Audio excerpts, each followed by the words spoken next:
छू के जो बनाओ सियार जी गइल। अच्छा मन भौजी के जो बनवा छू लेला से सियार जी जाता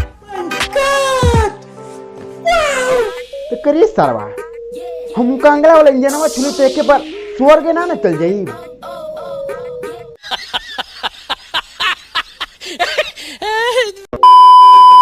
का हाल बा आज लेके आइल बनी होली का हुड़दंग आ कुछ को का गान में लगावे रंग।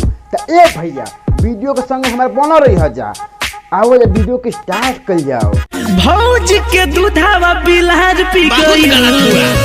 चोरी रात के अरे सरवा भौजी के मन दूधवा बिलार पी गई। हमरा के तो नहीं बुझात के बिलार पी ले। तू सरवा खुदे देखे में लागत ले बम बिलार तू ही तो ना पियले हुए हने तो संग वाला कोनो पीले लगे सन आ बिलार पे इल्जाम लगावत सन मतलब इल्जाम लगावत सन। अरे सर पहुंचे तो हम तो कबो सुन ही ना रही कि मना भौजी कहो दुगो मना मतलब बिलारो दूध पी सकेला का गई बस। तू पहुंचे तो पागल हो जा। छू के जो बनाओ सियार जी गइल। अच्छा मन भौजी के जो बनवा छू लेला से सियार जी जाता तो करिए सरवा हम कांगड़ा वाला इंजनवा छू तो एक बार स्वर्ग ना चल जाई।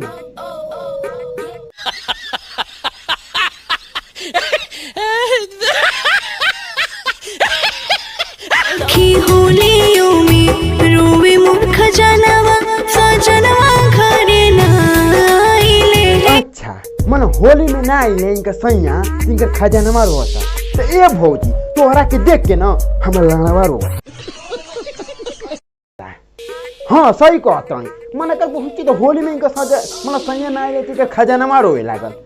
फिर तो पहुंचे तो ऐसे नहीं तो के गाना मिले लगावे के कुछ गाना हैसन गए तो देशभक्ति तनी सुनता ही गाना देशभक्ति।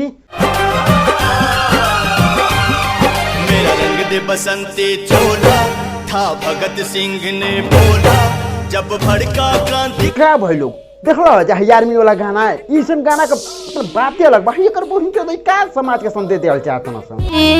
अरे ऐसा कुछ ना होई। बाट का मशीन वो मरिया हो सरदी धरी राम। अरे सरवा हम ये तो सुनले रहनी हम कि जवानी जब चढ़ेला तो जवानी उफान पर हैला। ये हम ना सुनले रहनी हम कि जवानी चढ़ला पर सर्दी पकड़ेला।